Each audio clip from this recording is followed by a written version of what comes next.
Imagine that within your mind there is a quiet theater, and every day images appear upon its screen. Some are created consciously, while others begin playing automatically.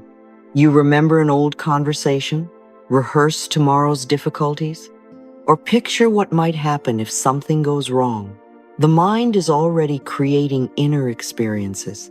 Visualization is simply the moment you choose to become conscious of the images you are rehearsing and begin directing them toward healing, growth, and possibility.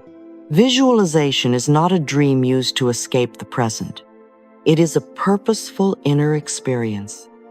You are not merely looking at a distant picture of a perfect future.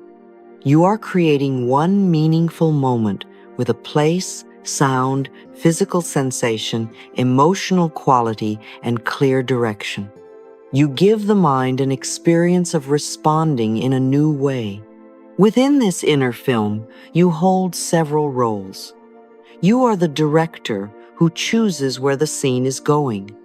You are the writer who decides whether the old story must continue. And you are the central character who experiences the moment directly, not as a spectator watching someone else's life, but as the person breathing, choosing, speaking, and receiving within it. If you are visualizing confidence, do not simply see an impressive version of yourself standing far away. Enter the scene through your own eyes. Feel your feet touching the floor. Hear your voice speaking steadily. Notice that you can breathe while being seen. Let the scene represent one believable act of confidence rather than an entire life of perfection. Visualization does not replace action. Imagining that you can speak clearly will not make the telephone call for you. Seeing yourself in meaningful work does not develop the required skill. Visualizing a healthy relationship does not remove the need for communication, discernment, and boundaries. The inner rehearsal introduces a possibility. Your behavior gives that possibility a visible form. The deepest purpose is not to force reality to change instantly. It is to help you stop living entirely from old images. If your inner screen has replayed rejection, failure, illness, or abandonment for many years, those images may quietly influence what you expect and how you respond. Visualization creates another experience for the mind to consider.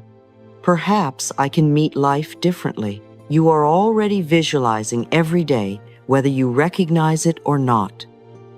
Worry is a form of visualization. The mind creates a conversation in which you say the wrong thing, an interview in which you are rejected, or a future in which every uncertainty ends badly. The event has not happened, yet the body may already be preparing to defend itself. The jaw tightens. The breathing becomes shallow. Concentration leaves the task in front of you because attention has entered an imagined future. You may then react to another person as though the feared scene were already true. This does not mean you are weak. Your mind is trying to protect you by rehearsing danger. Do not shame yourself for this ability. Redirect it. Say, "My mind has been practicing what I fear." It can also begin practicing how I heal, respond, and grow. You are not required to replace every fearful thought with a perfect fantasy. You are learning to offer the mind a more balanced scene. If you worry about a difficult conversation, visualize yourself pausing before responding, hearing the other person clearly, and expressing one need without attacking. If you fear a work task, imagine beginning calmly, asking for clarification when needed, and completing one part at a time. The scene does not guarantee the outcome. It rehearses the qualities you want to bring. This leads us to the first step, idealization. Before creating a scene, you need a meaningful design. Many people write one broad word, love, health, success, and then wonder what to imagine. These words are valuable, but they are too wide to give the mind a clear experience. Ask what love means to you in ordinary life. Does it include honesty, peace, affection, reliability, freedom, and reciprocity? How do two people speak during disagreement? Is there room for individuality? Can you express a need without fearing punishment? These qualities create a more useful blueprint than simply picturing a particular person. If you visualize love only through one face, you may overlook the quality of the relationship. A specific person can be present in the picture, while respect, consistency, and mutuality are absent. Begin with the essence. I am creating a relationship in which both people can love without abandoning themselves. Success also needs definition. Is success merely being admired, or does it include meaningful contribution, stability, creative freedom, health, and time to enjoy what you create? What does an ordinary Tuesday look like in this successful life? How do you begin work? How do you make decisions? What boundaries protect your energy? A visualization becomes clearer when it contains daily life rather than only a dramatic achievement. You may picture finishing valuable work with focused attention, receiving fair compensation, and ending the day with enough energy to remain present with people you love. The scene now contains a way of living, not only a symbol of status. Healing requires even greater tenderness. Do not use visualization to demand that the body become perfect or to blame yourself when symptoms remain. Medical and mental health conditions are complex, and visualization is not a replacement for diagnosis, treatment, medication, or professional care. It can support your emotional relationship with healing by helping you imagine cooperation, patience, appropriate care, and fuller participation in life. You might visualize yourself attending an appointment calmly, asking useful questions, following a supportive routine, resting without guilt, or enjoying an activity within your present capacity. The focus is not, I must force my body to change. It is, I am becoming a loving participant in my well-being. Now ask 3 questions. How do I want to feel? What does an ordinary day look like? Which values guide the way I live? Your answers might include steadiness, freedom, connection, courage, usefulness, or peace. Let these qualities shape the scene. Be honest about whether the dream truly belongs to you. Some desires are borrowed from family expectations, social comparison, or the wish to impress those who once doubted you. You may visualize a life that looks successful to others but feels exhausting to your actual nature. Ask, if no one could applaud this life, would I still want to live it? This question removes the audience and reveals the experience itself. Perhaps you do not want more visibility. You want more creative freedom. Perhaps you do not want a luxurious symbol. You want security and time. Perhaps you do not want just any relationship. You want trustworthy companionship. Do not visualize only the object you wish to possess. Visualize the person capable of living with it wisely. A new house cannot create inner security if every day is spent fearing its loss. A new relationship cannot heal an old attachment pattern without honest communication and self-respect. A new opportunity can become overwhelming if you have not developed the structure to support it. Look at the version of you living the desired experience. How does this person use time? How do they speak to themselves after a mistake? How do they make decisions? How do they receive help, praise, affection, or money? What do they refuse to sacrifice? Perhaps the qualities are calmness, responsibility, openness, boundaries, and the ability to receive. Choose one. You do not need to build a completely new identity at once. Ask, which quality can I begin practicing today so that this experience becomes more natural in my life? If the quality is calmness, pause before one decision. If it is responsibility, complete one necessary task. If it is receptivity, accept one sincere compliment without deflecting it. If it is self-protection, express one boundary. Visualization now has a pathway into reality. Your first step is therefore not to create the longest or most beautiful inner film. It is to design an experience that reflects your authentic values and the person you are willing to become. In the next part, I will guide you through step 2, how to enter that inner scene through your senses, experience it from within, and give it enough emotional truth for the body and mind to recognize it as a meaningful new possibility.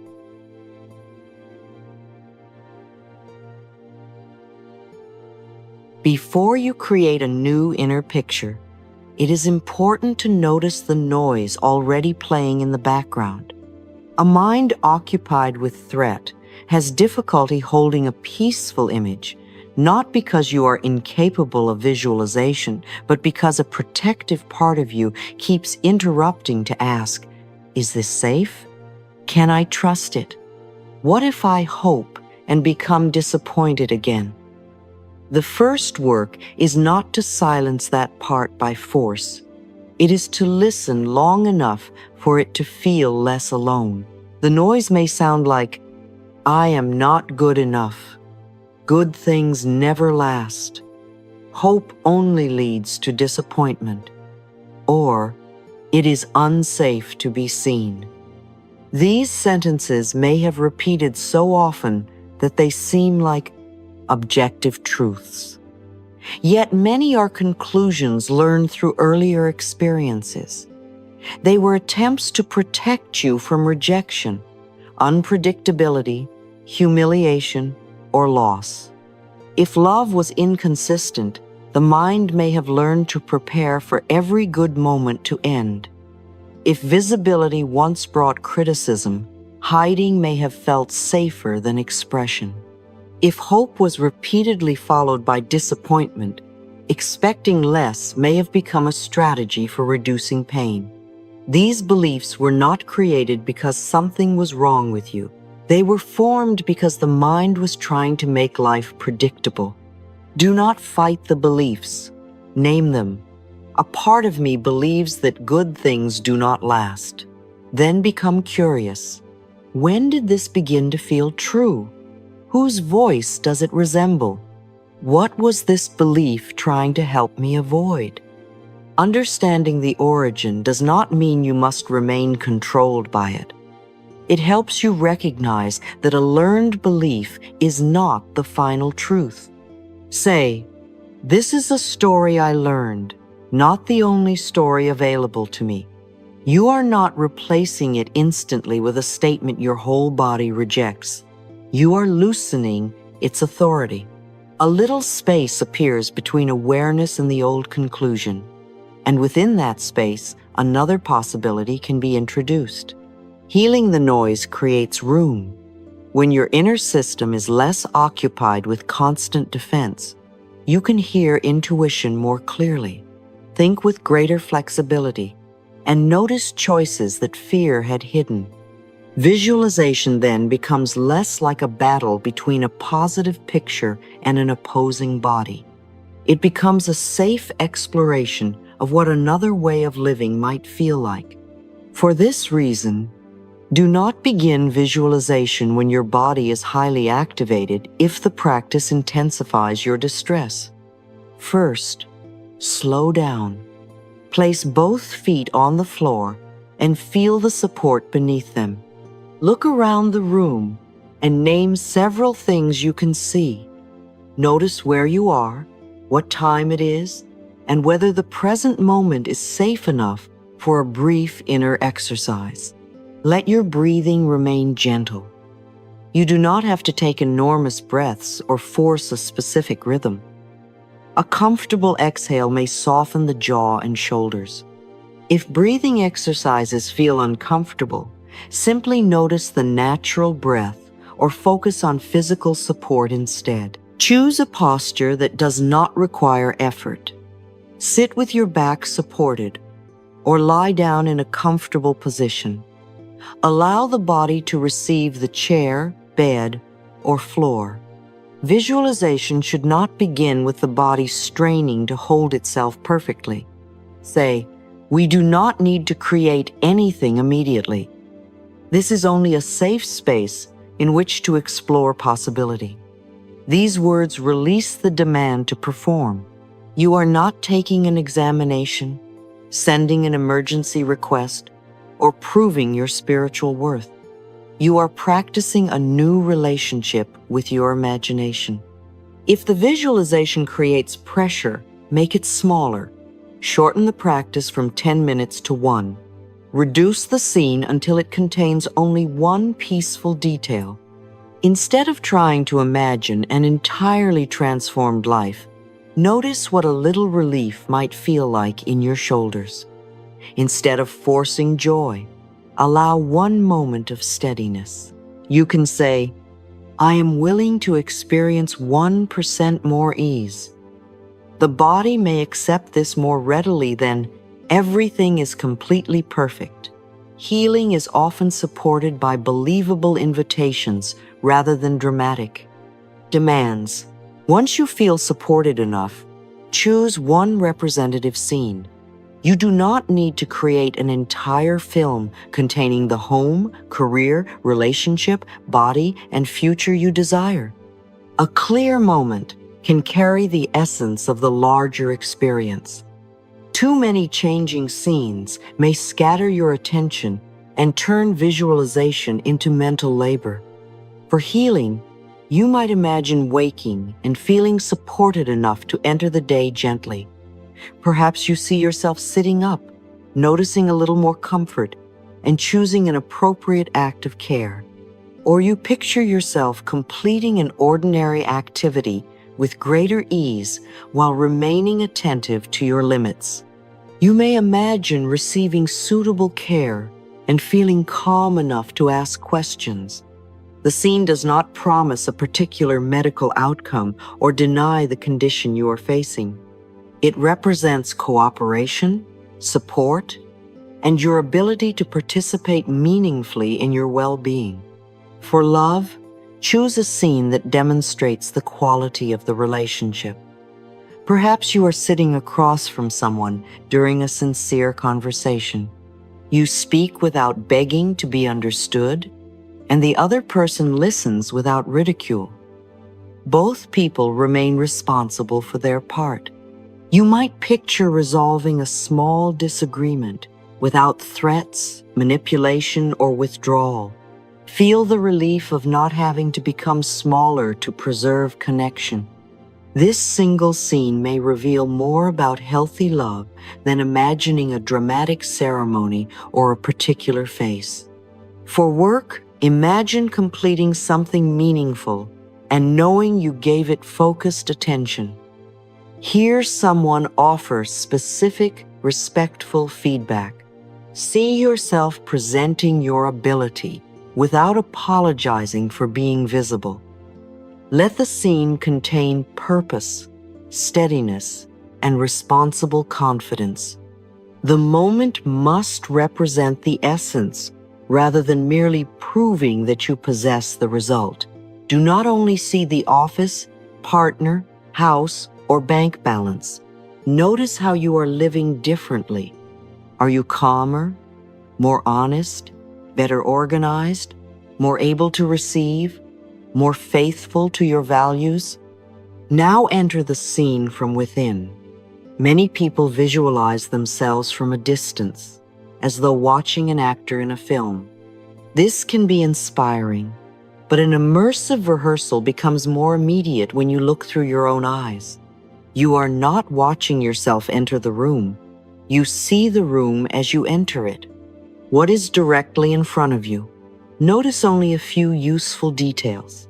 Perhaps there is light coming through a window, a familiar object on a table, or a person's kind expression. You do not need to construct every wall and piece of furniture. What can you hear? It may be the calm tone of a conversation, the sound of your own steady voice, the gentle activity of a workplace, or the quiet of a peaceful morning. Let one sound make the scene more present. What are you touching? Perhaps your hands rest on a desk, hold a warm cup, turn a key, or touch the hand of someone trustworthy. Notice the texture and temperature. Feel the support beneath your feet or body. How does the air feel? Is the room warm, cool, bright, or softly lit? Choose only what comes naturally. Visualization does not become more effective because you strain to produce photographic detail. Meaning and emotional relevance matter more than visual sharpness. Notice the body within the scene. Are the shoulders a little softer? Is the breath more open? Does the abdomen feel less tightly held? You are not demanding complete relaxation. One small shift is enough to represent a new way of being. If you do not form clear mental pictures, use words, sensations, or imagine sounds. Some people visualize through feeling or knowing rather than imagery. You may simply describe the scene internally. I am sitting in a calm room. I hear a respectful voice. My feet feel steady. The practice remains valid. Emotion gives visualization depth, but emotion does not need to be intense. You do not have to generate overwhelming joy or absolute certainty. Select a feeling that is accessible: relief, gratitude, safety, freedom, calmness, or hope. Ask, which feeling beneath this desire can I touch gently? If you want money, the deeper feeling may be steadiness or choice. If you want love, it may be safety, mutuality, or belonging. If you want healing, it may be support, patience, or greater ease. Let the feeling be modest and genuine. A small breath of relief is more useful than excitement performed through tension. Allow it to settle for a few moments without measuring whether it is strong enough. Avoid using lack as the fuel. If the practice ends with the painful thought, "Why do I not have this yet?" the scene may be too distant, too specific, or too pressured. Return to the present and make the desires smaller. Find a piece of the desired feeling that already exists now. Perhaps there is one peaceful corner of your room, one breath that feels comfortable, one trustworthy person, or one thing you handled well. If your desired future contains stability, acknowledge one stable support already available. If it contains love, notice one genuine act of care in your present life. You are not claiming that the present is perfect. You are building a bridge rather than declaring war on where you stand. Say, "I appreciate the support that exists now, and I remain open to greater support." Present gratitude and future growth can coexist. When you finish, avoid immediately checking whether the scene has materialized. Visualization becomes anxious when every practice is followed by, "Why has it not happened? Did I do it correctly? Was the feeling strong enough?" These questions turn an inner rehearsal into a performance of scarcity. Choose clarity and consistency. Use the same representative scene for a period of time instead of creating a completely different future every day. Constantly changing the target can scatter your attention and prevent any one direction from becoming familiar. 3 to 5 minutes may be enough. One scene, one feeling, and one clear message practiced regularly can be more helpful than a long visualization you cannot sustain. The purpose is not duration. It is the quality of your attention and the consistency between the image and your life. Evaluate the practice through internal and behavioral changes. Are you calmer when making decisions? Are you more able to imagine possibility without panic? Do you recognize choices that were previously invisible? Are your actions becoming more aligned? These are meaningful signs even before the external outcome arrives. Now give the inner image a doorway into physical life. Visualization needs action. If you imagine greater well-being, choose a suitable act of care. Schedule an appointment. Follow professional guidance. Protect rest. Prepare nourishment. Or make your environment more supportive. If you visualize confidence, speak once in a low-risk situation. Ask a question, contribute an idea, or communicate one preference. If you visualize prosperity, review the resources you already have, develop a relevant skill, send a proposal, or make one thoughtful financial decision. If you visualize healthy love, express a need clearly, practice receiving kindness, or stop investing in a connection that remains persistently one-sided. If you visualize meaningful work, complete one part of the work before searching for more inspiration. The action does not need to be large. Send the email. Make the appointment. Learn for 20 minutes. Clear the desk. Say the honest sentence. Small action prevents visualization from becoming a hiding place. Each action creates evidence. The subconscious does not only listen to affirmations or observe mental pictures, it notices how you live. When the image says, "I respect myself," and your behavior protects a boundary, the inner and outer messages agree. Use this complete sequence. See, feel, believe a little more, act, acknowledge, see one clear scene, feel one accessible quality. Let yourself believe in the possibility a little more. Take one action, then acknowledge the evidence you created. Do not skip acknowledgement. At the end of the day, say, "I behaved in a way that matched the person I visualized." Perhaps the external reward has not appeared, but the trajectory has changed. You have given the future a new direction.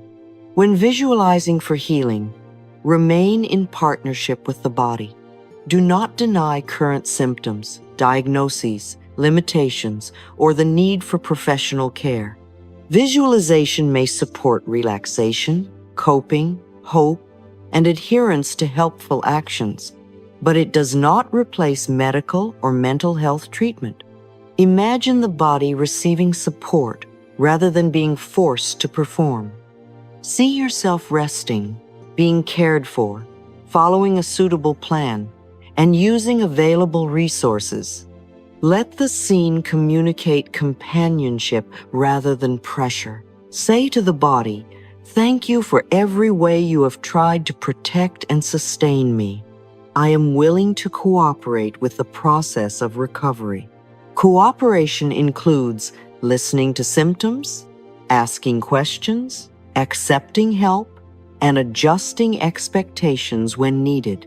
Do not impose a harsh deadline. Healing is not an examination of worth or positivity.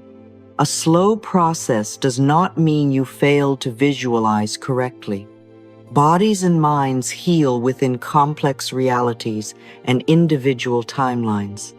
Choose images that make the body feel treated with greater tenderness. If a scene demands instant cure and creates fear, replace it with one in which you feel supported today. Imagine one caring decision, one moment of rest, or one experience of participating more fully within your current capacity. For manifestation, clarify the essence of the desire. Is it love, freedom, contribution, peace, prosperity, or creative expression? The essence can guide you, even if the final form changes. Do not lock the desire into one person or a single route. One individual does not own all love. One company does not contain every meaningful opportunity. One deadline does not possess all possibility. Leave room for a form that may suit you better than the one you currently know. Visualize preparation, not only reward. See yourself learning, communicating, working, managing resources, and receiving success without becoming destabilized. Imagine how you respond when responsibility increases. Picture yourself retaining health, values, and relationships while the new opportunity develops. Release what does not belong to your control. Exact timing, other people's responses, and the way every detail connects. Keep what does belong to you. Clarity, emotional regulation, preparation, action, boundaries, and the ability to adjust. Say, I do my part with love and responsibility, and I leave room for life to answer in ways I cannot yet predict. This is openness without passivity and desire without clinging. Remember that you are not only the old story you once believed. The body and personality are important parts of your human experience, but a deeper awareness exists beneath your roles. It is the part that can observe a thought and say, this thought is present, but it is not the whole of me. You can notice an old belief without continuing to identify with it. You may say, I have lived according to this story, but I am not required to write the same ending. That recognition is a form of inner freedom. Spiritual depth does not require you to deny your humanity. True expansion respects the body, emotions, practical responsibilities, and limits. You can experience yourself as more than fear while still caring for the frightened part. You can feel connected to possibility while remaining honest about facts. You do not need to travel backward and change the past in order to change your timeline. You alter the future by changing the choice made today. One new boundary can redirect years of relationship patterns. One supportive habit can change the way you meet your body. One new relationship with yourself can influence every decision that follows. The change may look small at first. You stop feeding one old direction and repeatedly vote for another. You pause where you once reacted. You speak where you once disappeared. You prepare where you once only hoped. You receive where you once pushed goodness away. Visualization helps you see the trajectory before it becomes familiar. Action places your feet upon it. Repetition makes the direction increasingly natural. You are not leaping into another reality overnight. You are changing the path, one conscious choice at a time. Now let us practice the entire sequence together. Feel the support beneath your body. Name one old piece of noise without fighting it. Say, I recognize this as a learned belief. Let your breath soften and remind yourself, nothing must happen immediately. I am exploring a new possibility. Choose one scene. Enter it through your own eyes. Notice one sight, one sound, and one physical sensation. Find one accessible feeling, perhaps relief, steadiness, or hope. Let that feeling exist alongside the truth of your present life. Then ask, What action would give this image a doorway into today? Choose the smallest honest answer. Write it down. Complete it before the day ends. And acknowledge that the new trajectory has received your vote. I see a new possibility. I allow myself to feel a small part of it now. I believe a little more than I did yesterday. I act in alignment with what I see. I honor every piece of evidence that I am changing direction. My imagination does not remove me from life. It helps me participate in life with greater love, clarity, and courage. As we close, remember that visualization is not about escaping your present life or forcing the universe to obey a perfect picture. It is a loving rehearsal for the way you wish to think, feel, choose, and live. Begin with safety. Quiet the old noise without fighting it. Choose one clear scene. Enter it through your own eyes and allow one honest feeling of relief, hope, or gratitude to arise. Then give the image a pathway into reality through action. Make the appointment. Speak the truth. Learn the skill. Protect the boundary. Care for your body. Let every small step tell your subconscious, this new direction is becoming real through the way I live. Do not measure the practice only by how quickly an external result appears. Notice whether you are calmer, more open, more discerning, and more willing to participate in your own future. Healing and manifestation are not tests of your worth. You remain worthy while learning, waiting, adjusting, and beginning again. So hold your vision gently. Keep your actions grounded.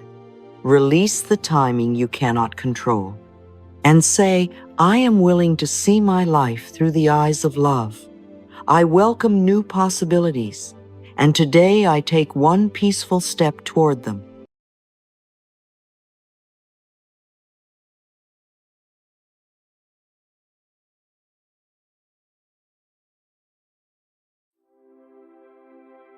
Hello, my dear friend. How is your heart today? Before we begin, take one soft breath with me and let your shoulders come down just a little.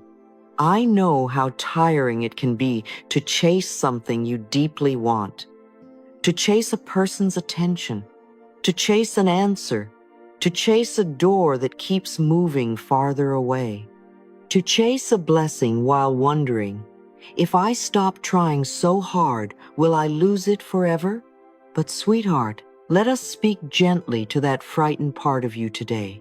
What is truly meant for you will not require you to abandon your peace, your dignity, or your own tender heart in order to keep it. Chasing often begins with fear. It begins with the belief that if you do not hold tightly enough, love will leave, opportunity will pass, money will disappear, or life will forget you. The body becomes tense. The mind begins to check, control, predict, and overthink. You may keep reaching for someone who gives you very little. You may keep knocking on a door that makes you feel smaller every time you stand before it. You may keep saying yes, explaining yourself, lowering your needs, and pretending you are fine because somewhere inside you believe this may be your only chance. But love, real love, never asks you to erase yourself. A right blessing does not need you to live in panic to prove you deserve it. This is a beautiful lesson to remember. What is meant for you will not require you to abandon yourself. It may require patience, yes. It may require growth, preparation, courage, honesty, and action. Sometimes the right thing asks you to become more mature. Sometimes it asks you to speak more clearly, choose more wisely, or trust more deeply. But it will not ask you to beg. It will not ask you to shrink. It will not ask you to betray your values, silence your truth, or live in constant anxiety just to keep a place in someone else's life. The right thing may stretch you, but it will not destroy your sense of self. So today, we are moving from chasing to trusting, from control to alignment, from lack to returning to yourself. This does not mean you stop caring. It does not mean you become cold, passive, or closed. It means you stop making one person, one opportunity, one result, or one timeline the source of your entire safety.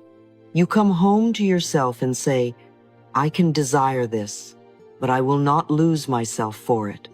I can take action, but I will not act from panic. I can love, but I will not abandon myself to be loved back. Often, what we chase outside is something we have not yet remembered inside. We chase peace through another person's response. We chase safety through approval. We chase happiness through a future event. And yet the seed of all these things already lives within us. Peace does not begin when everything finally becomes perfect. Peace begins when you stop allowing one outcome to control your entire inner world. Say softly, peace begins when I stop chasing what makes me lose myself. Let that sentence enter your body. Let it touch the places that have been running, waiting, checking, and hoping someone else would finally give you permission to rest. You can want something deeply and still remain connected to yourself. You can hope for the message and still put the phone down. You can prepare for the opportunity and still sleep at night. You can love someone and still refuse to disappear for them. This is the beginning of peace. Peace is not always the absence of desire. Peace is the presence of self-respect inside desire. It says, I am open, but I am not empty. I am willing, but I am not desperate. I trust, but I do not chase what keeps wounding me. Safety is also within you, more deeply than you may realize. Of course, it is natural to want to be loved, chosen, seen, and reassured. We are human. We need tenderness and connection. But the deepest safety begins when you stop leaving yourself in order to make someone else stay. It begins when you stand beside your own heart and say, I will not turn against you just because someone is uncertain. I will not punish you because a door is closed. I will not make your worth depend on someone's ability to recognize it. When you are on your own side, you no longer cling so tightly to what hurts you. Happiness is also not something you must postpone until life gives you every answer. Happiness can begin as a small reunion with yourself in the present moment. A quiet room, a warm drink, a hand on your heart. A moment when you do not argue with life, a decision not to chase today, a little smile that comes because you remembered, I am still here. I still belong to myself. When you stop postponing every bit of joy until the blessing arrives, your energy becomes lighter. You become softer. You become more open. You stop asking the blessing to rescue you, and you begin meeting it from a fuller place. Now let us speak about divine timing. Not every delay is rejection. I know the waiting can feel painful. I know the closed door can feel personal. I know silence can awaken old fears. But there are moments in life when what looks like loss is actually protection. A door may close because it no longer matches the person you are becoming. A person may leave because your soul was shrinking in a place that could not love you fully. A plan may fall apart because it was too small for the life that is trying to unfold through you.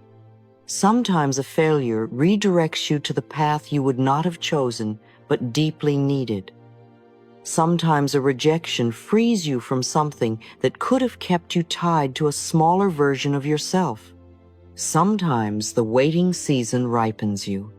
It helps you become strong enough, loving enough, clear enough, and grounded enough to receive the good without sabotaging it.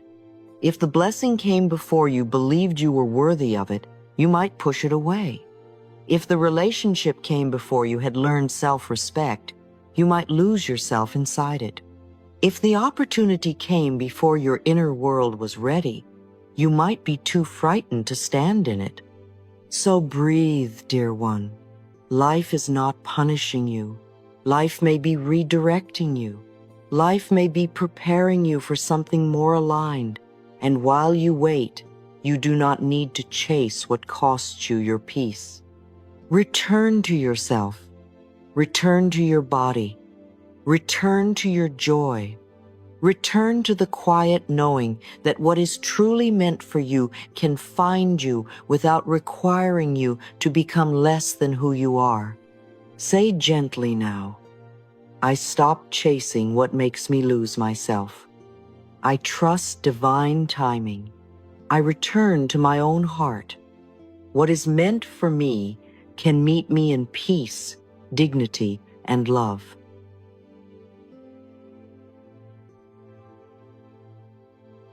Now, dear one, let us talk about detachment in the gentlest way, because many people hear the word detach and think it means they must stop wanting, stop caring, stop loving, stop hoping, or become cold toward life. But that is not true detachment. Detachment is not the death of desire. Detachment is desire without desperation. You may still want the relationship, the opportunity, the healing, the answer, the blessing, the new beginning. You may still pray for it, imagine it, prepare for it, open your heart to it, and take honest action toward it. But you no longer let that desire become the master of your peace. You no longer place your entire worth in whether it arrives today, whether someone chooses you today, whether the door opens exactly the way your mind demanded. Detachment says, I desire this, but I do not depend on it for my worth. Feel that sentence slowly. It does not reject the desire. It does not make you pretend you are above wanting. It simply returns your dignity to you. It says, I can welcome what is beautiful, but I will not collapse without it. I can love, but I will not lose myself. I can hope, but I will not punish my body with panic while I wait. This is a very loving state to practice. It is not indifference. It is inner freedom. You are no longer chained to one outcome as if it is the only proof that life loves you. You may know you are holding too tightly when you begin checking constantly. Checking the phone, checking someone's tone, checking signs, checking timing, checking whether the universe has answered yet. You may begin interpreting every small thing as proof that it is coming or proof that it is leaving. You may feel afraid when someone else receives what you want first. You may lose sleep over a result that has not happened. You may ask, am I not good enough? Again and again, as if one answer, one person, one chance, one delay, or one silence has the authority to define your value. When you notice these signs, please do not shame yourself. They are not proof that you are weak. They are proof that a frightened part of you is asking to feel safe. So place a hand over your heart and say, I desire it, but I do not depend on it for my worth. I welcome what is meant for me, and I release what is not aligned. Let the words be soft. Let them loosen the grip in the chest, the stomach, the jaw, the shoulders. You are not saying, I do not care. You are saying, I care. and I also belong to myself. That is the difference. A person who has returned to themselves does not need to chase in the same way. They can take action, but the action has peace in it. They can wait, but the waiting does not become self-torture. They can love, but the love does not become self-abandonment. And this is why meditation becomes so helpful. Meditation is not forcing the mind to be silent. Please release that idea. If you sit down and thoughts appear, you have not failed. Minds think. That is what they do. Meditation is the practice of noticing a thought without being pulled into every story it offers. It is learning to say, there is fear, there is longing, there is impatience, there is an old memory, there is the urge to chase. And instead of obeying it immediately, you breathe, you watch, you return. Slowly, you begin to understand that not every thought is a command, and not every feeling is a truth. When the mind becomes quieter, you begin to distinguish intuition from fear. Fear is often frantic. It pushes, rushes, panics, demands certainty, and makes your body feel smaller. Intuition is usually calmer. It may be strong, but it does not scream. It feels clear, simple, and steady. Fear says, do this now or everything will be lost. Intuition says, this is the next honest step. Fear makes you chase. Intuition helps you align. And dear one, when you are always running, it is very difficult to hear intuition. The inner water must become a little still before it can reflect what is true. Imagine a lake. When the surface is disturbed, everything reflected in it becomes distorted. The trees bend strangely. The sky breaks into pieces. The moon looks shattered. But when the water becomes still, the reflection clears. Your mind is similar. When the inner world is agitated, you may misread the signs of life. You may think a delay is rejection. You may think silence means abandonment. You may think discomfort means danger. You may think desire means destiny. You may think fear means warning. But when the mind settles, you begin to see more clearly what to hold, what to release, and what is truly calling you. Practice for 3 minutes. Sit quietly. Breathe slowly. Let the body be supported. When a thought passes through, do not fight it. Simply say, this is only a thought. I do not have to follow it. Then let it drift. Another thought may come. Let that one drift too. You are not trying to empty the sky. You are learning not to chase every cloud. After a few breaths, ask yourself, what in me needs love right now? This question is very tender. Instead of asking, how do I control this? Or how do I make them choose me? You are asking, what part of me is hurting? What part of me feels unsafe? What part of me needs my attention? This question brings you back home. Now we must speak about self-worth, because chasing often begins when you forget your own value.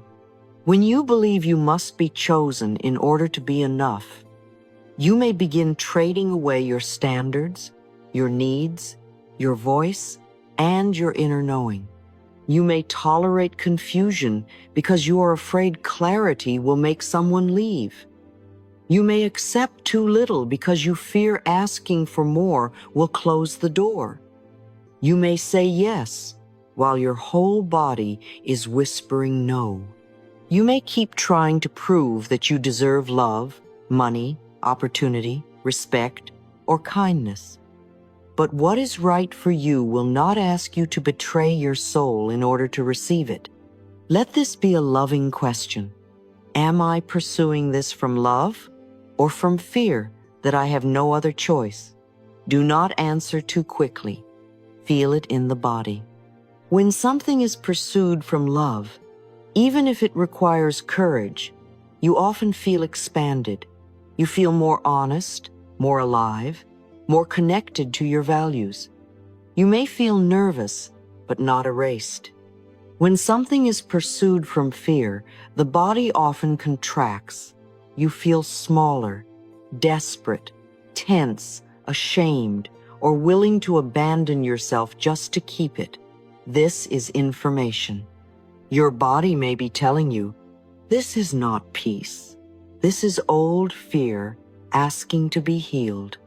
The right person does not need you to become someone else to be loved. The right opportunity does not require you to silence your gifts, your dignity, or your truth. The right blessing does not steal your long-term peace. It may challenge you, yes. It may invite growth, responsibility, patience, and maturity, but it will not keep you living in permanent panic. If you constantly have to chase, shrink, beg, over-explain, and abandon yourself to keep something close, ask gently, is this love or is this fear dressed as attachment? Please be compassionate with the version of you who chased before. Do not judge them. They were not foolish. They were afraid. Maybe they had been abandoned before. Maybe they did not know safety could exist within. Maybe they thought that if they tried harder, loved harder, worked harder, gave more, waited longer, accepted less, then finally they would be chosen. Can you see that part of you with tenderness? Can you say, I understand why you held on so tightly? You were only trying to feel safe. You were only trying not to be left behind. You were only trying to be loved. Compassion begins with the way you treat yourself. If you attack yourself for chasing, you only repeat the old wound. You become another harsh voice inside. Instead, say, I forgive myself for the ways I abandoned myself when I was afraid. I forgive myself for confusing anxiety with love. I forgive myself for staying where I felt small. I forgive myself for not knowing another way then. I am learning now. This is not an excuse. This is healing. You can take responsibility without cruelty. You can see clearly without self-hatred. You can change without making your past self the enemy. Forgiveness does not mean the past did not matter. It does not mean what happened was okay. It does not mean you must invite people back into your life or pretend you were not hurt. Forgiveness means you decide not to carry resentment like a chain around your own heart. You release the belief that staying angry is the only way to protect yourself. You do not free the other person first. You free yourself first. You say, I will take the lesson. I will keep the wisdom. I will set the boundary if needed. But I will not let this old pain be the ruler of my energy forever. As you become less judgmental toward yourself, something beautiful happens. You often become less bitter toward others too. When you understand your own pain, you do not need to turn every person into an enemy. You can see more clearly. Some people were not meant to stay. Some doors were not aligned. Some experiences taught you boundaries.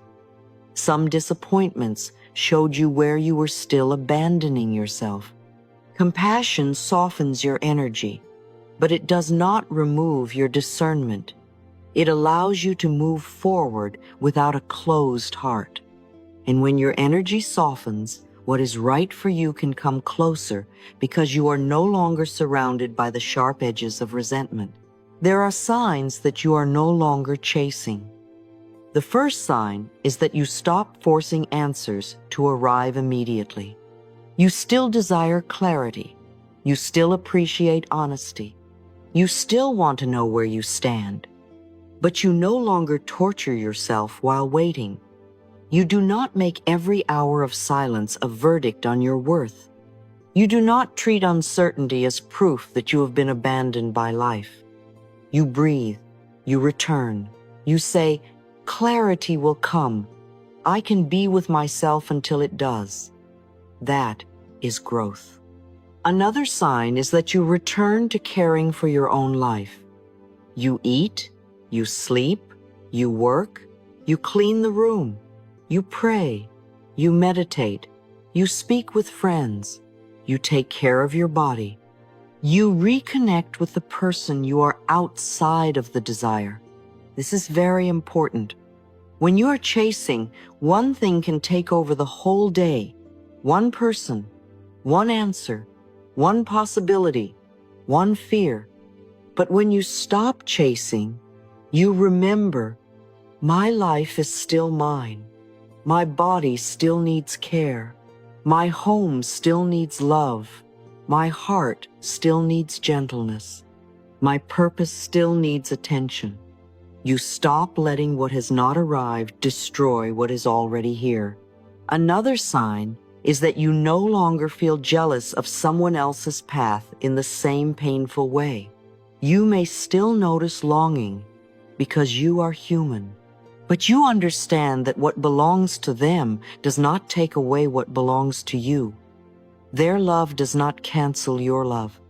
Their opportunity does not erase your opportunity. Their timing does not shame your timing. You can bless what others receive and still trust your own life. This is freedom from comparison. It allows your heart to stop living as if the world has only one blessing and someone else took it. The greatest sign is peace before the result.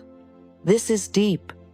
When you can feel a measure of peace even before the answer arrives, you know something inside has shifted. You are no longer waiting for everything to be finished before you feel okay. You are no longer making your well-being dependent on the final outcome. You can say, I do not know yet, but I am still here. I am still safe within myself. I am still guided. I can still live today. That peace is not weakness. It is mastery. It is the soul remembering itself. Now let us create a reset for the moments when you feel the urge to chase. Pause and ask, what am I afraid of losing? Be honest. Maybe you are afraid of losing love, maybe approval, maybe a dream, maybe security, maybe the feeling of being chosen, maybe the identity you built around a certain outcome. Naming the fear helps you stop being controlled by it. Then ask, am I abandoning myself to keep this? This question may feel uncomfortable, but it is loving. Are you ignoring your needs? Are you silencing your truth? Are you accepting crumbs? Are you sending messages from panic? Are you saying yes when your soul is tired? This question brings you back into self-respect. Then ask, if this were truly meant for me, how would I act from peace? This question changes everything. Maybe you would wait instead of sending the anxious message. Maybe you would speak clearly instead of hinting. Maybe you would prepare instead of obsessing. Maybe you would rest instead of overchecking. Maybe you would say no to what does not honor you. Maybe you would take one calm step and let life meet you. What is meant for you does not need your panic. It needs your presence. Rewrite the energy. Instead of saying, I must have it, write, what is meant for me can meet me in peace. Instead of saying, if I lose it, I will not be okay, write, I am safe within myself. Life supports me. Instead of saying, I need to know right now, write, I allow divine timing to reveal what is right. These sentences do not erase desire. They cleanse it. They take the fear out of the driver's seat and invite trust to return. Then choose one aligned action, not the action that panic demands, the action that self-respect suggests. Do not text from desperation. Do not decide while the fear of abandonment is loud. Do not say yes only because you are afraid the opportunity will disappear. Do not accept treatment that teaches your inner child they must beg to be loved. Choose one small action that says, I am with myself. Maybe that action is silence for an hour. Maybe it is taking a walk. Maybe it is writing the truth in your journal before speaking. Maybe it is preparing your work.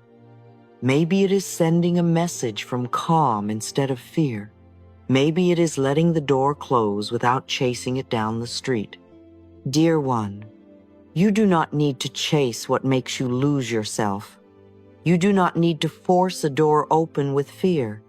You do not need to turn love, opportunity, or blessing into a race where your peace is the price of entry.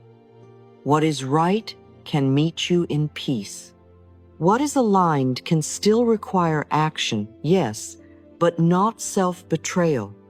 What is meant for you can ask for courage, but not constant panic.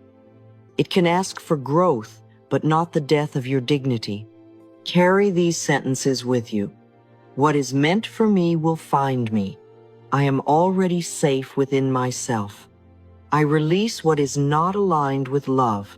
Life is guiding me in perfect timing. I stop chasing and return to peace. Let them become a soft place inside you. Say them when the phone is quiet. Say them when the door is uncertain. Say them when someone else receives what you wanted. Say them when the old urge to run after something rises in the body. Let them remind you that you are not powerless just because you are waiting. You are not unworthy just because something is unclear. You are not abandoned just because timing has not revealed itself yet. And if tears come as you stop chasing, let them come. Sometimes we cry not because we lost the thing, but because we are finally returning to ourselves after leaving for so long. Sometimes peace feels strange at first because anxiety has been the rhythm we knew. Be patient. You are learning a new way of loving, a new way of waiting, a new way of trusting life. You are learning to desire without disappearing. You are learning to open without clinging. You are learning to release without closing your heart. So breathe now. Place your hand on your heart. Come back to the body. Come back to the room. Come back to today. If it is meant for you, it does not need your panic to find you.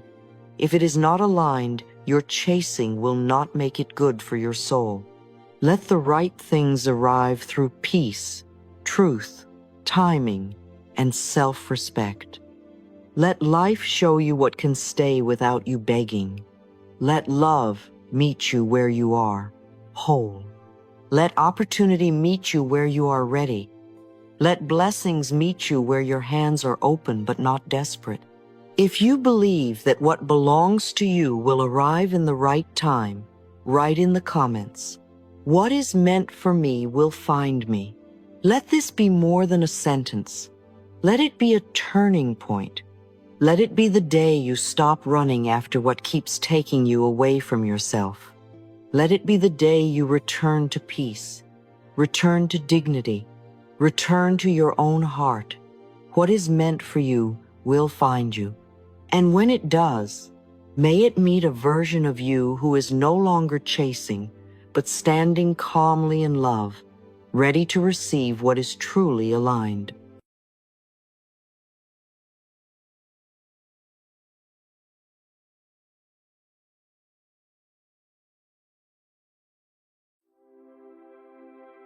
Why can one short sentence free the mind?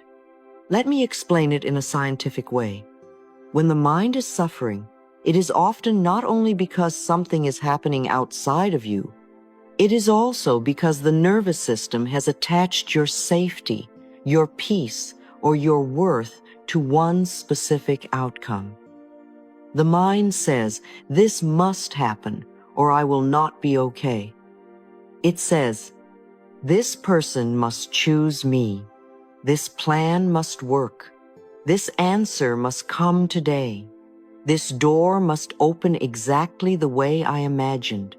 And when the mind believes there is only one acceptable ending, the body begins to react as if survival itself is at risk. The breath becomes shallow, the chest tightens, the stomach clenches, and the thoughts begin circling the same fear again and again. A short sentence can help because it gives the mind a new pathway. It interrupts the loop. It does not erase emotion, and it does not ask you to pretend that you do not care. It simply gives the brain something steadier to hold. In psychology and nervous system language, we might say that a phrase can become a regulation cue. It can signal safety. It can redirect attention. It can help the body move from panic into a more grounded state.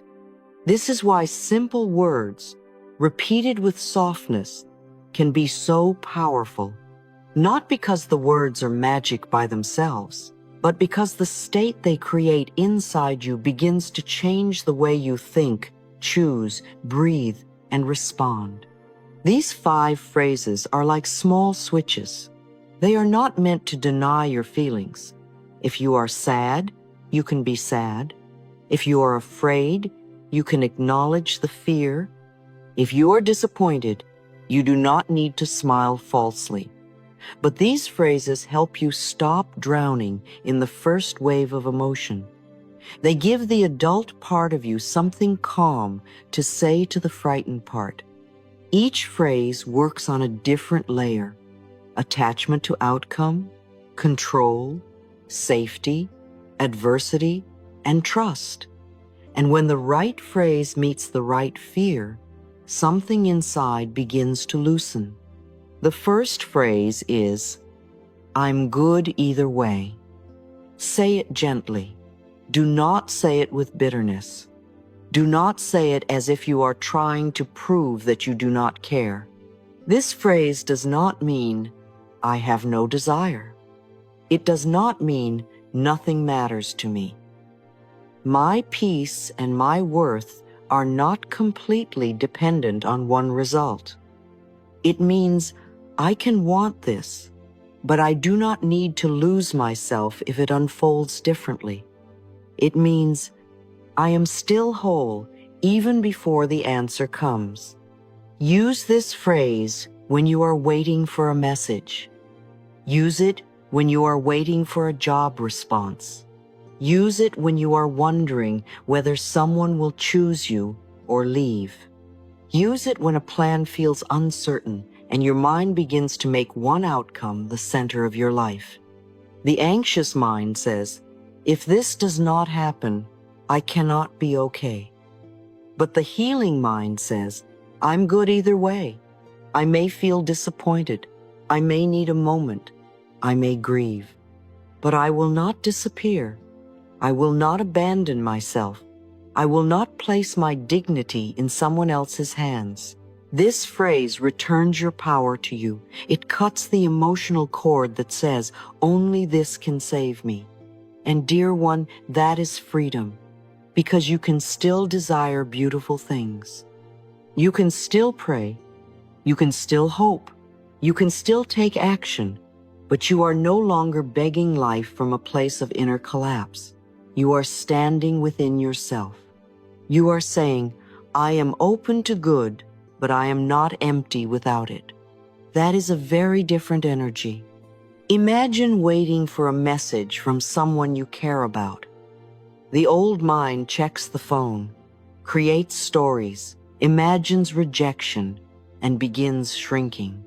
But then you pause, place your hand on your heart, and say, "I'm good either way. If they come closer, I will meet it with clarity. If they do not, I will still belong to myself. If the answer is yes, I will receive it. If the answer is no, I will be guided elsewhere." This does not make you cold. It makes you safe inside your own being. Imagine waiting for a job answer.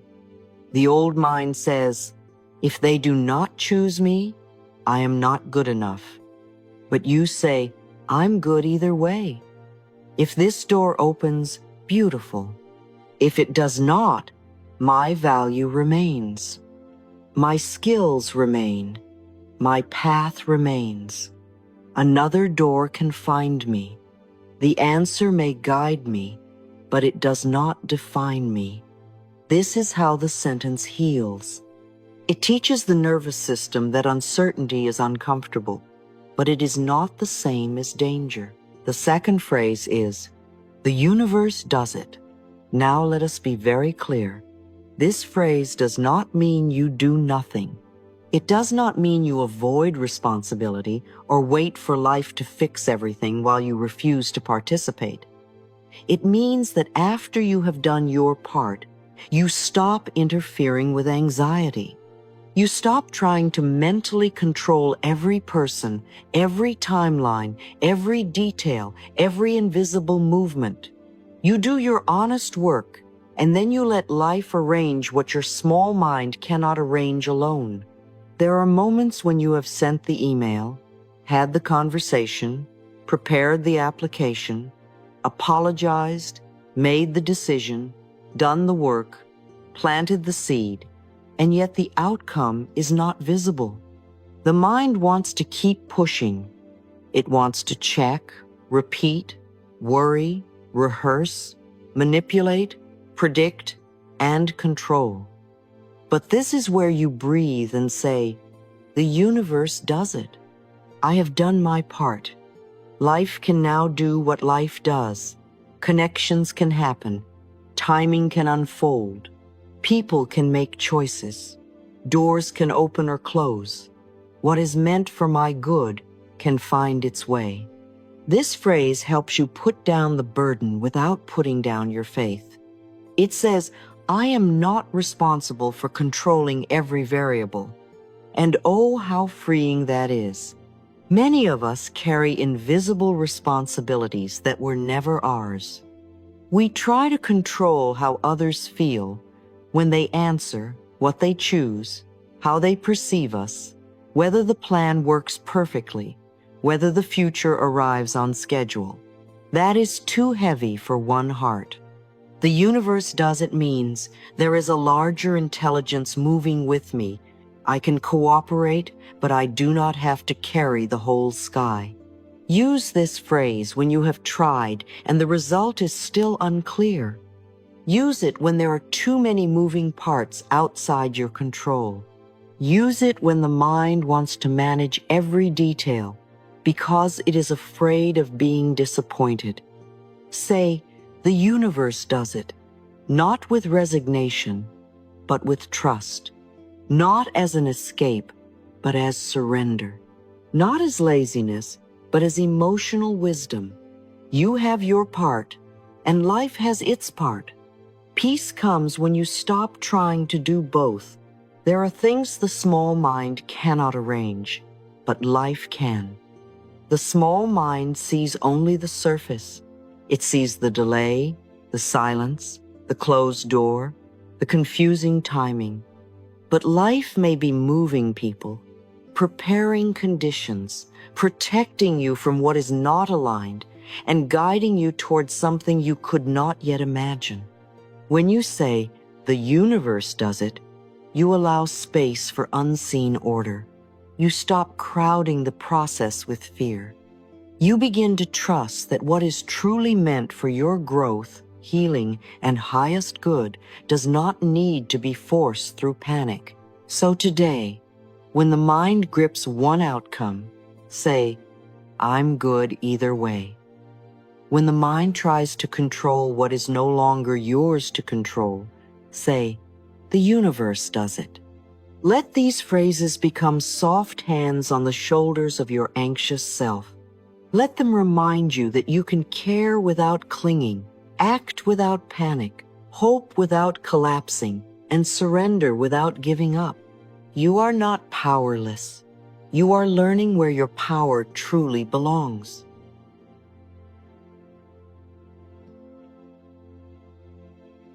Well, let's continue, dear one, and let us place a hand over the heart for a moment, because the next phrase is one of the most important phrases you can ever give to the frightened part of yourself. I am safe. Say it softly, not as a command, but as a reassurance. The mind may be telling you that something is wrong, something is coming, something will leave, something will fail, something will break, or something will be too much to bear. But before you believe every fear as truth, pause and come back into this present moment.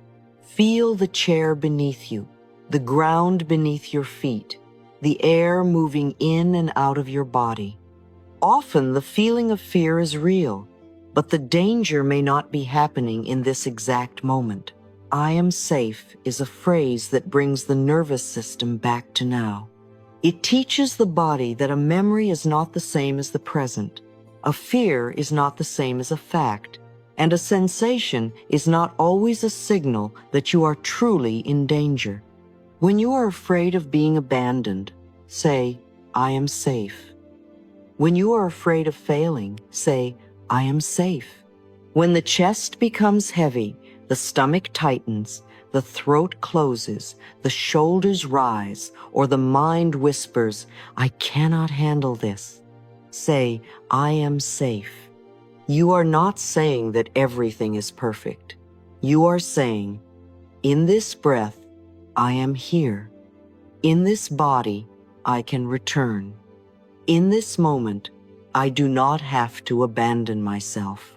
The deepest safety does not come from making every person stay, every plan succeed, every outcome behave, and every problem disappear.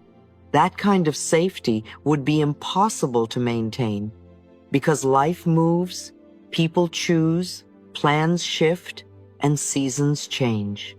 Deep safety begins when you become a trustworthy presence for yourself inside those changes. It begins when the frightened part of you learns, even if something is uncertain, I will not leave myself alone in the fear. This is the new parenting of your own heart. You sit beside the fear instead of becoming swallowed by it. You say, I know you are scared, but I am here with you now. This phrase is especially healing for the body. The body does not relax because you lecture it. It relaxes when it receives repeated signals of safety. So as you say, I am safe, let your voice be warm. Let the exhale lengthen. Let the jaw loosen. Let your hand rest on your chest, belly, or arm. Let the body feel that the words are not floating above you, but touching you. You may say, I am safe in this moment. I am safe to breathe. I am safe to pause. I am safe to take one step. I am safe to be with myself. The smaller the sentence, the easier the nervous system may receive it. Now we come to the fourth phrase, all is well. This phrase has been beloved by so many because it brings the mind back from the edge of catastrophe. But let us understand it deeply. All is well does not mean everything is easy. It does not mean nothing hurts. It does not mean you deny disappointment, grief, uncertainty, or change. It means that beneath the surface confusion, there may still be a larger order moving. It means you do not need to use one difficult moment as evidence that your entire life is broken. It means I do not yet understand this, but I refuse to give this moment the power to define my whole future. Use all is well when a plan changes direction. Use it when one door closes and you feel the old panic rising. Use it when you do not yet know why something happened the way it did. Use it when the mind begins to create a tragic meaning too quickly. The mind loves to conclude. It says, this is the end. Nothing works for me. I always lose. I knew I could not trust life. But all is well interrupts that spiral. It says, wait, the story is not finished. Do not make a permanent belief from a temporary storm. Do not give adversity the whole throne of your consciousness. There may have been moments in your life that looked wrong while they were happening, and later you understood that something wiser was unfolding. Perhaps a delay protected you. Perhaps a rejection redirected you. Perhaps a disappointment taught you self-respect. Perhaps a closed door stopped you from walking into a life too small for your soul. At the time, it may not have felt well. It may have felt confusing, unfair, even painful. But later, you saw a thread. You saw that life was still moving. You saw that something in you grew stronger, clearer, softer, or freer because you lived through that season. All is well is the phrase that helps you hold the possibility of order before you can see the evidence. This phrase does not remove adversity. It removes the absolute power you have given to adversity. A challenge may still be present, but it no longer becomes your identity. A loss may still be painful, but it no longer convinces you that life is only loss. An unanswered question may still be uncomfortable, but it no longer becomes proof that you are abandoned. When you say all is well, you are not lying to yourself. You are widening the frame.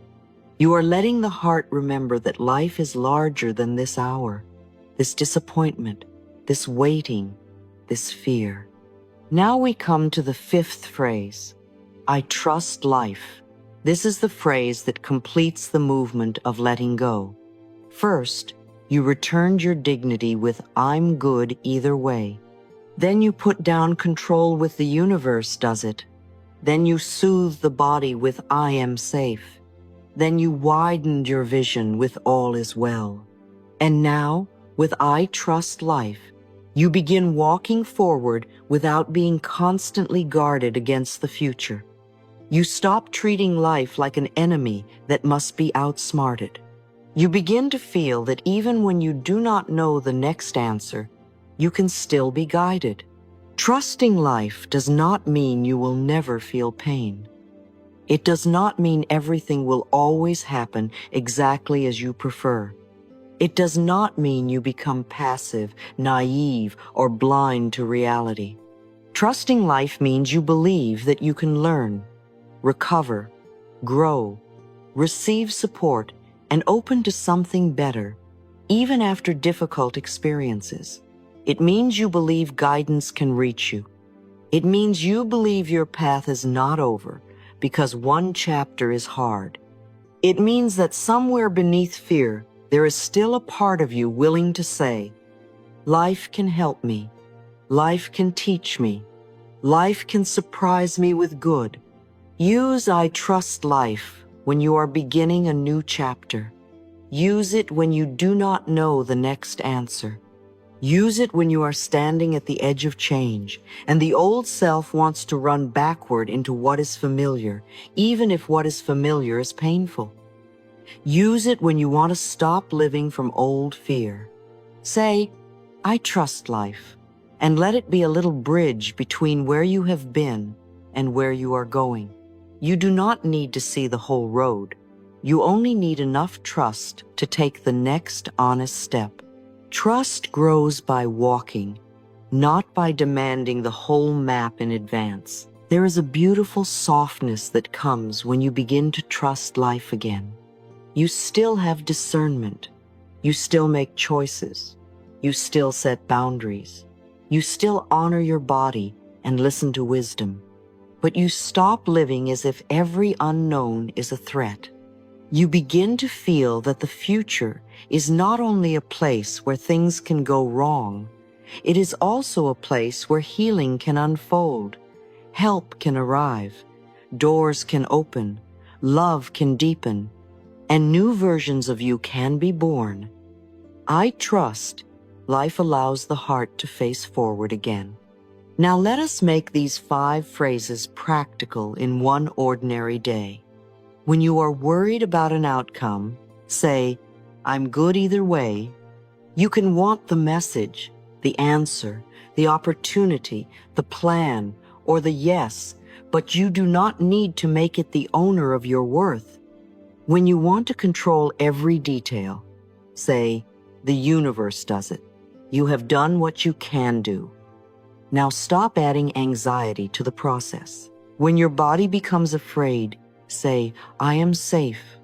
Come back into the present. Breathe. Touch the body gently. Remind yourself that fear is a feeling, not always a prophecy. When things do not go as planned, say, "All is well." Not because you enjoy the disruption, but because you refuse to let one disruption write the entire story. And when you step into something new, say, "I trust life." Let those words walk with you. Let them enter the room before you. Let them sit beside you in the car, in the meeting, in the quiet evening, in the uncertain morning. These 5 phrases are not only sentences, they are 5 doors. Each door leads you out of a different kind of inner prison. The first door is freedom from attachment. "I'm good either way" opens that door. It helps you stop handing your emotional safety to one person, one answer, one result, one plan. The second door is freedom from control. The universe does, it opens that door. It helps you stop gripping what is no longer yours to carry. The third door is freedom from panic. "I am safe" opens that door. It helps your body remember the present moment. The fourth door is freedom from despair. "All is well" opens that door. It helps your mind stop turning a temporary difficulty into a final verdict. The fifth door is freedom from fear of the future. "I trust life" opens that door. It allows your heart to move forward again. You may choose one phrase for the morning. Before the day begins, ask yourself, which door do I need today? If you are waiting for an answer, choose "I'm good either way." If you are overthinking and interfering with invisible timing, choose "The universe does it." If your body feels tense, choose "I am safe." If something has changed and the mind is becoming dramatic, choose "All is well." If you are entering a new beginning, choose "I trust life." You do not need all 5 at once. One phrase, deeply received, can change the tone of the entire day. You can write them on a card. You can place them near your bed, on your mirror, in your journal, or in your phone. But do not only read them, feel them. A phrase becomes powerful when it is connected to breath, body, and choice. Say the phrase, then soften the body. Say the phrase, then choose a calmer action. Say the phrase, then stop repeating the old story for a little while. Say the phrase, then let your next sentence be kinder. This is how the words become practice. This is how practice becomes healing. This is how healing becomes your new way of living. Let us imagine a simple moment. You are waiting for an important answer. The old mind begins its usual story. What if they say no? What if I lose this? What if I am not chosen? What if everything falls apart? You pause. You breathe. You say, "I'm good either way." Immediately, you are not as emotionally dependent on the outcome. Then the mind says, "But I must know. I must control this." You say, "The universe does it. You have done your part." Now you stop trying to micromanage the invisible. The body still feels tight, so you say, "I am safe." You come back to the room, the breath, the body. Then something shifts or delays, and you say, "All is well. The story is not finished." Finally, You place your hand on your heart and say, I trust life. And now you are no longer drowning. You are present. This is how freedom happens in small moments. Not once and forever, but again and again. The mind grips and you soften. The fear rises and you return. The old pattern speaks and you answer with a new voice. The world may not change instantly, but your relationship to the world changes. And when your relationship to the world changes, your actions, choices, boundaries, words, and energy begin to change too. You become less reactive. You become less dependent on certainty. You become less willing to abandon yourself just because life feels uncertain. There is also a deep healing message beneath all 5 phrases. They are teaching you that you are not helpless. You are not helpless when you do not get the answer you wanted. You are not helpless when you cannot control every detail. You are not helpless when fear moves through the body.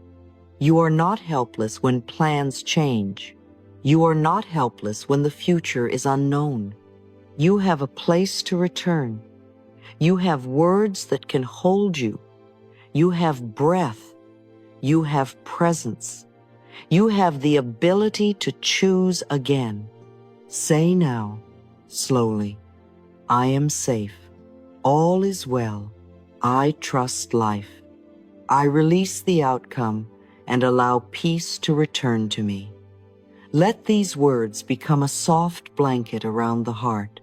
You do not need to solve everything in this second. You do not need to know every answer. You do not need to be beyond fear before you deserve peace. Peace can return in the middle of the unknown. Peace can return before the phone rings. Peace can return before the door opens. Peace can return because you are choosing not to abandon yourself while you wait. I release the outcome does not mean I do not care. It means I stop tying my identity to it. It means I stop strangling the process. It means I stop saying, only this exact thing can save me. I allow peace to return to me means peace is not far away. Peace is not something I must earn after everything becomes perfect. Peace can come back now, through one breath, one softer thought, one phrase, one moment of trust. Peace returns when I stop fighting myself. And if the old fear returns later, that is all right.